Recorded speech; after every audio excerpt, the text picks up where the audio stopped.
आप सभी को एक दफ़ा फिर MSK कंप्यूटर लैब पर खुशामदीद। उम्मीद करता हूँ साथियों आप सब लोग खैरियत से होंगे। साथियों हाजिर हूँ एक और लेक्चर के साथ।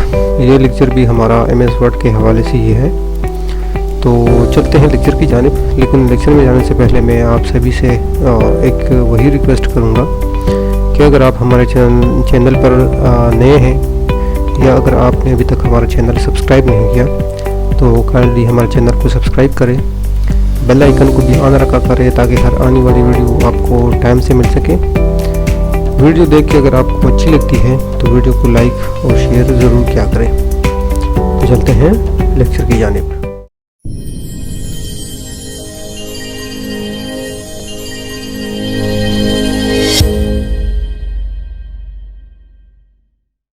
जी तो दोस्तों वेलकम बैक। साथियों हाजिर हूँ MS वर्ड के अगले लेक्चर के साथ। तो चलते हैं लेक्चर की जानिब। यहाँ से मैं वर्ड खोल लेता हूँ, ठीक है। ब्लैंक डॉक्यूमेंट ले लेता हूँ। हमने इंसर्ट में हम बुक मार्क तक कवर किया था। अगला जो हमारा टॉपिक है वो है क्रॉस रेफरेंस। तो क्रॉस रेफरेंस ये है कि इंशाल्लाह इसको बाद में डिस्कस करेंगे, क्योंकि जब हम एक्सेल पढ़ेंगे ना तो ये उसमें हम इंशाल्लाह पढ़ेंगे तो उसमें हमें ज़्यादा समझ आ जाएगी, ठीक है, कि क्रॉस रेफरेंस किस लिए इस्तेमाल करते हैं और इसका बेसिक फंक्शन क्या है, ठीक है। तो इसको फ़िलहाल स्किप कर देते हैं, ठीक है। तो इंशाल्लाह जब हम एक्सेल में पढ़ेंगे, एक्सेल जब हम पढ़ेंगे तब उसमें इंशाल्लाह फिर हम उसमें ये कवर कर लेंगे, ठीक है। अच्छा, इससे अगला जो हमारा है टॉपिक वो है कमेंट, ठीक है। तो कमेंट यह है कि आसान है, इस पर कुछ मुश्किल नहीं है, ठीक है। फॉर एग्ज़ाम्पल यहाँ पे मैं कुछ रैंडमली ले लेता हूँ, ठीक है। अब मैं चाहता हूँ कि मैं एक स्पेसिफिक जगह पे, एक ख़ास जगह पे अपने कुछ कमेंट्स को ऐड करूँ ताकि अगला जो पढ़ने वाला होगा वो वहाँ तक आके उसको समझ आ जाए कि यहाँ पे ये क्या हो रहा है, ठीक है। तो इसके लिए ये है कि मैं यहाँ इस डॉक्यूमेंट को ले लेता हूँ, ठीक है। ये इस डॉक्यूमेंट वर्ड को मैं ले लेता हूँ और यहाँ पे मैं इंसर्ट कमेंट कर देता हूँ, ठीक है। तो यहाँ पे मैं जो मेरे बाद आने वाला शख्स होगा जो इस डॉक्यूमेंट को रीड करेगा, ठीक है, तो यहाँ आके उसको पता चलेगा कि मैंने इस वर्ड के बारे में या यहाँ इस पैराग्राफ में या यहाँ इस लाइन में मैंने क्या कहा है, ठीक है। तो डॉक्यूमेंट है तो मैं यहाँ पे कुछ भी लिख देता हूँ, ठीक है।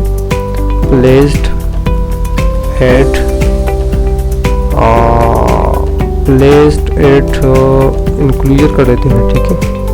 इंक्लूजर 7 है, ठीक है। और यहाँ पे फ्लैग भी कोई मार्क देते हैं, फ्लैग है, ठीक है। अब जैसे ही मैं इसको क्लोज करूँगा, ठीक है, तो ये यहाँ पे हमारे जो कमेंट्स हैं वो यहाँ पे लग गए हैं, ठीक है। अब जैसे ही यहाँ पे बंदा आएगा, ठीक है, अब ये यहाँ पे कमेंट सेक्शन है, ठीक है। तो यहाँ पे जैसे ही बंदा आएगा तो उसको पता चलेगा कि ये डॉक्यूमेंट कहाँ पे जो है ना वो ये जो कमेंट्स है ये किस हवाले से है, ठीक है। तो जैसे ही वो यहाँ पे पढ़ेगा तो उसको ऑटोमेटिकली पता चलेगा कि ये कमेंट्स इस डॉक्यूमेंट के हवाले से है और ये डॉक्यूमेंट कहाँ पे प्लेस्ड है, ठीक है। तो इस तरह हम कहीं पे भी किसी भी वर्ड के हवाले से, किसी भी वर्ड के बारे में, किसी भी लफ्ज़ के बारे में, किसी भी चीज़ के बारे में यहाँ पे हम कमेंट्स ऐड कर सकते हैं, ठीक है। फिर इसको डिलीट भी करना होता है, ठीक है। तो डिलीट कैसे करेंगे, यहाँ जाएंगे, ठीक है। यहाँ से मैं सिंपली यहाँ से करता हूँ डिलीट, ठीक है। तो ये डिलीट हो जाता है, ठीक है। यहाँ से मैं लगा देता हूँ, ठीक है। और यहाँ से फिर मैं इसको राइट क्लिक करके इसको डिलीट कर लेता हूँ, ठीक है। इसकी मज़ीद भी कुछ प्रॉपर्टीज़ है, ठीक है। तो जैसे मैं कमेंट्स कर देता हूँ, ठीक है। इसमें आप देख रहे होंगे कि mark comment done, delete previous, next, copy, ठीक है। Hide picture by comments. तो ये कुछ इसमें हो नहीं है कि कुछ मुश्किल इसमें नहीं है, ठीक है। इससे कॉपी होता है, ठीक है, और इससे डिलीट हो जाता है, ठीक है। और यहाँ से यह है कि मैंने ये कमेंट पढ़ लिया, ठीक है। और उसके बाद यह है कि ये प्रीवियस है। अगर इससे पहले कोई कमेंट है वो उसको देखना चाहते हैं तो प्रीवियस में जाएंगे। अगर इसके बाद कोई कमेंट्स है वो देखना चाहते हैं आप तो इसको फिर नेक्स्ट में जाएंगे, ठीक है। अच्छा, फिलहाल इसको मैं डिलीट कर देता हूँ, ठीक है। इसकी आपको समझ आ गई वैसे भी, ठीक है। अब अगला जो हमारा टॉपिक है, जो अगली कमांड है वो है हेडर, फुटर और पेज नंबर, ठीक है। तो बेसिकली इसका फंक्शन आपको आना चाहिए कि ये है क्या चीज़, ठीक है।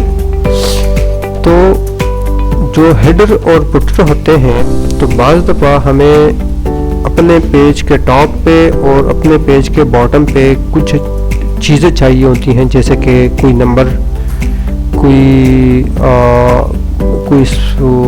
कोई सिग्नेचर, या कोई यह है कि कोई भी चीज़ हमें चाहिए होती है। लेकिन हम चाहते हैं कि वो हमारा जो असल टेक्स्ट है जो हमारे पेज में है, जो हमारे डॉक्यूमेंट में है, ठीक है, उसके साथ उसका कोई ताल्लुक़ ना हो, बल्कि वो अलग से हम उसको एडिट कर सकें या उसको हम इसमें ऐड कर सकें, ठीक है। या फिर जैसे पेज नंबर हो गया, आपने अक्सर देखा होगा कि जब आप बुक पढ़ रहे होंगे या कोई भी चीज़ आप पढ़ते हैं तो उसमें एक टॉप पे नंबर होता है, एक बॉटम पे होता है, ठीक है। तो टॉप पे अक्सर उस चीज़ का टाइटल होता है, ठीक है, और बॉटम पे अमूमन एक नंबर होता है जो पेज नंबर कहलाता है, ठीक है। तो फिर हेडर और फुटर हम उस चीज़ के लिए इस्तेमाल करते हैं, ठीक है। तो देखें यहाँ पे मैं आता हूँ हेडर पे, ठीक है। तो इसको बेसिकली हेडर और फुटर ऐड करने के दो बेसिक तरीके हैं, ठीक है। या तो यहाँ से आप आए, ठीक है, तो ये यहाँ पे आपको मुख्तलिफ इसके डिज़ाइन मिल जाते हैं, ठीक है, कि आपने हेडर जो है वो किस जगह पे रखना है, ठीक है। ये देखिए, ये लेफ्ट कॉर्नर है, ठीक है, ये सेंटर भी है, लेफ्ट भी है और राइट भी है, ठीक है। तो यहाँ पे ये मुख्तलिफ आपको डिज़ाइन मिल जाते हैं। तो ये देखिए, आप यहाँ से भी आपको मिल जाएगा ये वाला, ठीक है। तो यहाँ पे हम इसको एडिट कर देते हैं, ठीक है। अब यहाँ पे मैं कुछ भी लिख सकता हूँ, ठीक है, जैसे कि मैं लिख देता हूँ कॉन्फिडेंशियल, ठीक है। ये जो डॉक्यूमेंट है ये कॉन्फिडेंशियल है, ठीक है। अब मैं चाहता हूँ कि ये इसी पर आता रहे। तो हेडर और फुटर का ये भी एक बेसिक फंक्शन है कि ये हर पेज पे ऑटो पे आता जाएगा। मतलब अगर आप जितने भी डॉक्यूमेंट में जितने भी पेजेस आगे लेते रहेंगे, ठीक है, और ये जो है ना हर पेज पे टॉप पे आता जाएगा, ठीक है। बाकी इसकी हम सेटिंग की बात अगर करें तो सेटिंग आप यहाँ से भी चेंज कर सकते हैं, ठीक है।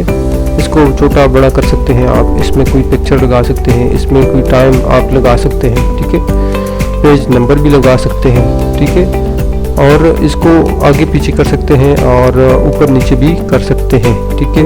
इसको यहाँ से इस तरह कर सकते हैं, ठीक है।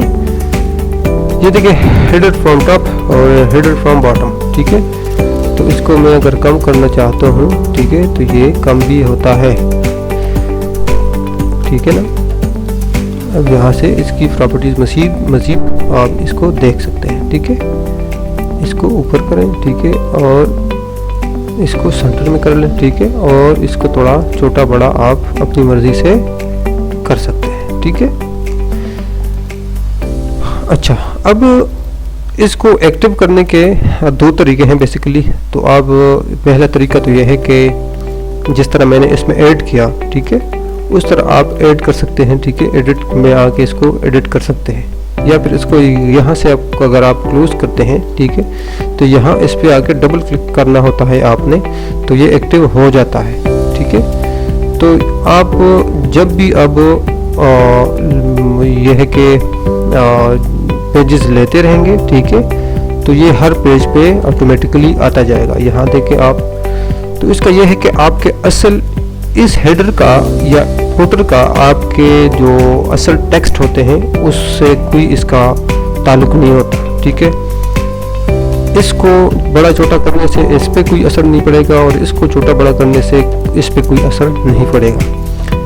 ये जो नॉर्मल आपका डॉक्यूमेंट होता है उस पे ये कुछ ढंग सा आएगा, ठीक है।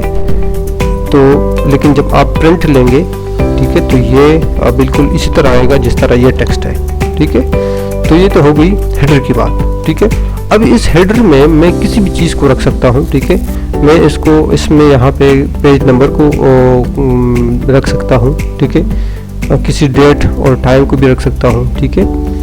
या फिर पिक्चर्स वगैरह को भी यहाँ पे मैं ऐड कर सकता हूँ जो कि बाय डिफ़ॉल्ट हमारे पेज पे आता जाएगा, ठीक है। अब यहाँ पे फुटर है तो ये तो हेडर हो गया, ठीक है। ये ऊपर आ गया, बिल्कुल टॉप पे आ गया, ठीक है। अब यहाँ नीचे भी आना चाहिए, ठीक है। तो नीचे अगर मैं चाहता हूँ कि आए तो यहाँ से फिर मैं फुटर को सिलेक्ट करूँगा, ठीक है। और ये फुटर आ गया, एडिट फुटर में करता हूँ, ठीक है।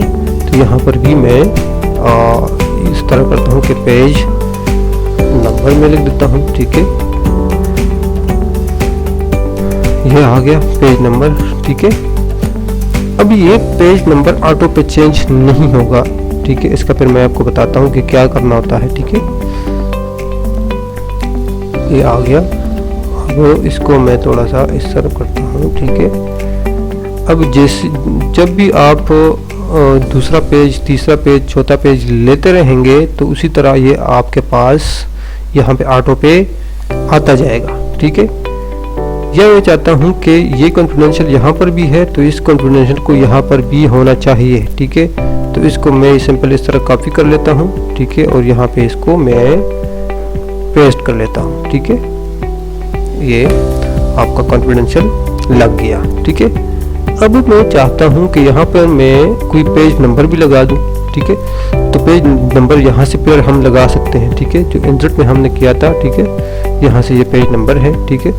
तो पेज नंबर में आपको फिर आगे ऑप्शन मिल रही है कि आपने कहाँ पे पेज नंबर ऐड करना है, top of page, bottom of page, ठीक है, पेज मार्जिन्स, ठीक है, कि कहाँ किस जगह पे आपने पेज नंबर लिखना है और फिर इसको फॉर्मेट किया होगा, ठीक है। तो यहाँ से हम पेज नंबर को ऐड कर सकते हैं। मैं चाहता हूँ कि बॉटम ऑफ पेज हो, ठीक है, और यहाँ पे बल्कि राइट वाले साइड पे हो, ठीक है। यहाँ पे इसमें कुछ डिज़ाइन आपको मिल जाते हैं, ठीक है। अब ये मेरे पास पेज नंबर लग गया। अब जैसे जैसे मैं पेज लेता जाऊँगा, ठीक है, तो एक तो यहाँ इसमें यह है कि ये बॉटम पे लग गया, ठीक है। और साथ साथ ये चेंज भी होता जाएगा। ये देखें अब 2 हो गया, ठीक है, यहाँ से ये 3 हो गया। अब जैसे ही मैं चौथा पेज लूँगा तो यहाँ से ये चौथा पेज हो जाएगा, फिर 5वां हो जाएगा, ठीक है। और इस तरह ये जितने भी आप पेजेस लेते जाएंगे, ठीक है, तो ये ऑटो पे चेंज होता जाएगा, ठीक है। 4 से 5, 5 से 6, 6 से 7 आगे इसको ये बढ़ता जाएगा, ठीक है। तो ये थी साथियों बात हेडर फुटर की बात और पेज नंबर की बात। उम्मीद है इसकी आपको समझ आ गई होगी। तो इंशाल्लाह इसमें कुछ मुश्किल नहीं है, आसानी से समझ आ जाती है इसकी। बाकी प्रॉपर्टीज़ इसकी आप अपने तौर पे देख लें, ठीक है। इसमें कुछ खास नहीं है, हेडर और फुटर की का यही यूज़ है, तो इसमें कुछ ख़ास मुश्किल नहीं है, ठीक है। इसमें आप कुछ एडिटिंग कर सकते हैं, मज़ीद इसको मॉडिफाई कर सकते हैं, ठीक है। आगे पीछे ऊपर नीचे बड़ा छोटा इसको कर सकते हैं, ठीक है। बाकी इसका यही यूज़ है, ठीक है। और बाज़ दफ़ा इस तरह होता है कि आपको पता नहीं चलेगा, ऊपर एक्टिव हो जाता है, नीचे फिर एडिटिंग नहीं होती, तो आपने ऊपर देखना है। तो यहाँ पे क्लोज हेडर एंड फुटर, इसको क्लोज कर देना है, तो यहाँ पे आपकी एडिटिंग पर स्टार्ट हो जाएगी, ठीक है। तो इंशाल्लाह मिलते हैं नेक्स्ट वीडियो में, नेक्स्ट लेक्चर के साथ। तब तक अपना बहुत सारा ख्याल रखें, हमें भी अपने दुआओं में याद रखें। फ़ी अमान अल्लाह।